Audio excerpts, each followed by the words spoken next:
About 2 years ago, Maggie came into our lives.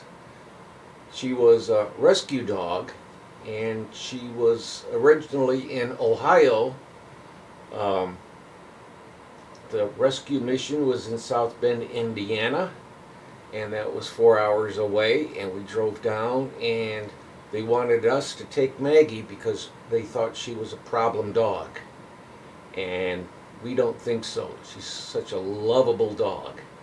And it's been a 2 year process.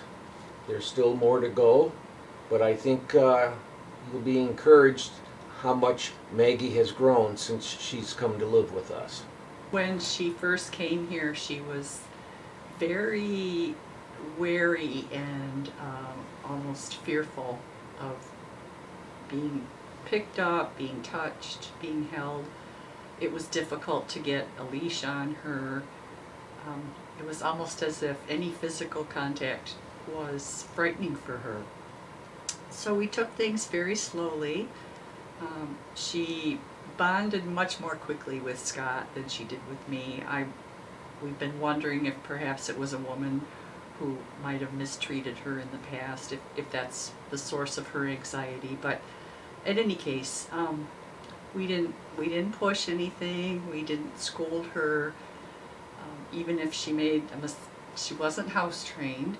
So when she had accidents in the house, we just gently redirected her. We tried to be very gentle with her, and it took more than a year, I would say, before she began to thaw out a little bit. Yeah, she was bonding to me, and she was trusting me for most things, but it was still instinctively for her to be wary of everything.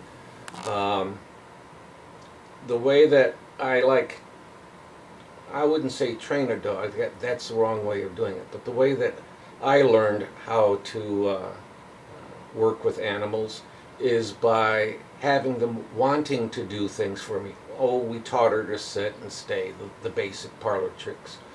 But the rest of it was because she wanted to do it for us, not because we told her to do it. So it's a different way of training. It's what you would see Lassie do if you remember the old TV show. They never showed you that the dog was doing tricks by command. It looked like it was all because Lassie wanted to do it. And this is the way Maggie does a lot of the stuff, is because she wants to. She knows the rituals that we go through, our procedures, how we live, and if we don't follow those, she'll let us know. In fact, it was I think it was 2 months. Mrs. Old Farmer thinks it was only a couple of weeks. We thought her voice cords were cut out because she never made a sound. Not a groan, not a bark, nothing. And I was out in the garage, and then I heard this very pitiful bark inside, and I immediately went inside. And within about a week, Maggie learned how to bark, and she hasn't stopped. The old farmer mentioned rituals and routines, and I think this is true with any animal, but Maggie in particular needs to have predictability and knowing what's going to happen when. And so we have a lot of little rituals that we do at certain times of the day, or things that happen before or after other events that she's just come to expect. And I think that predictability has really helped her to be more confident and just to kind of understand what's going to happen, and that builds trust in us. And so she has, within the last year, and particularly the last 6 months, she's just really come out of her shell. It's almost as if she fully realizes now that this is her forever home and she's not going anywhere else. I think another important thing that would be true for any dog is tell the dog what's going on. For example, if I go out and get the mail, I'll tell Maggie I'm going out to get the mail. Or if I'm going to be working in the garage, in the woodworking, I'll tell her that I'll be out, and I'll be out for a while, and then I'll come back in. And if it's a little bit too long, she barks at Mrs. Old Farmer so she can go and check to make sure I'm still there. She's very clingy in some ways, but independent in others. But I think the thing that really has helped is telling her what's going on. For example, we'll tell her that she's going to her doctor, or we're going to our doctor, or we're going to the tool store, or the tractor store, the hardware store. She kind of knows these things, and so she wants to know what to expect down the road, whether it's taking a trip, an errand, or whether it's just we're going to go out and work in the garden for a while.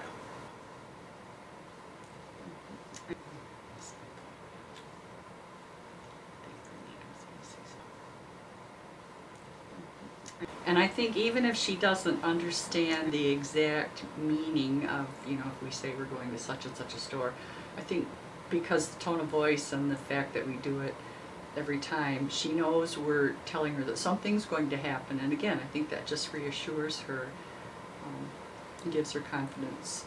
I want to mention that she's looking a little scraggly today because her beloved groomer has had some issues with her equipment, and she hasn't been able to give Maggie her Christmas grooming.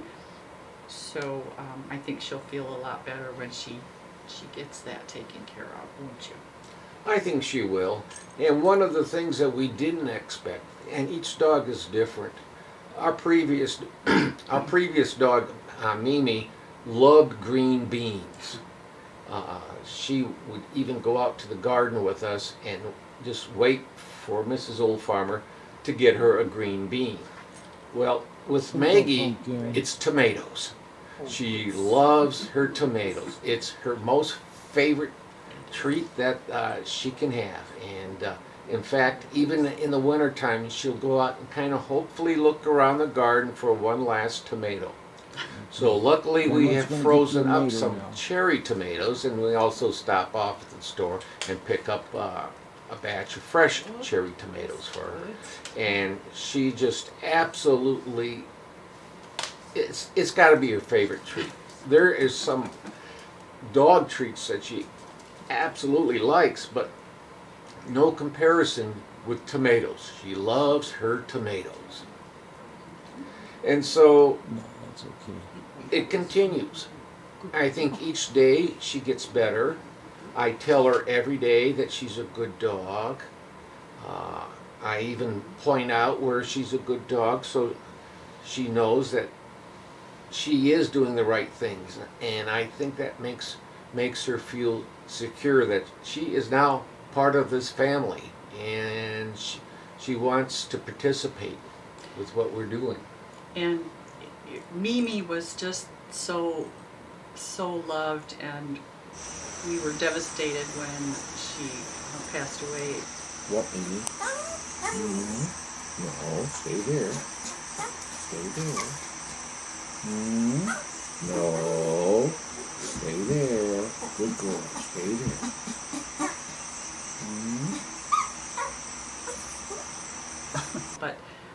And I was a little bit worried that we would always be comparing another dog to Mimi, but Maggie is so distinctly different. It's hard to believe they're the same breed, but she is definitely unique and has her own strong personality. So I'm a little bit relieved about that because she is so different, I don't find myself thinking, oh, Mimi would have done it this way, or it's been a good adjustment that way. So next year about this time we'll come back and tell you how much more Maggie has improved after 3 years. She's a part of our family, and we are glad she is. What do you have to say, Maggie? Want down now? Okay, there we go.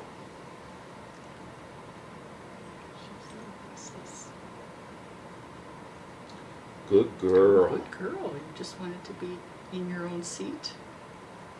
Yeah. Yeah, you are a good girl.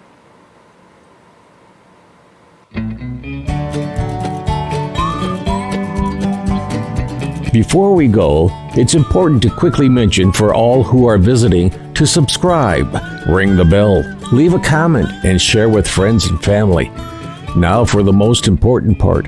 Thank you to those who have subscribed. Thank you. And yes, thank you to those who are visiting. We value you too.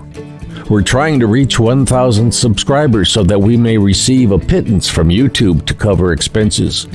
We replaced one camera, tripod, and bought a water-cooled editor for video production, plus all the tools we review. So if you could help us reach that 1,000 subscription point, thank you. Well, this is the old farmer Scott Bain. Be well, be safe, and be kind to someone.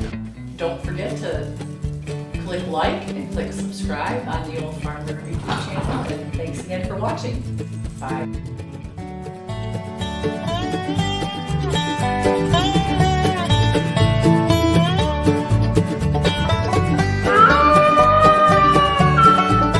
The VFW National Home for Children, providing families of veterans and active duty military opportunities for growth and development in a nurturing community.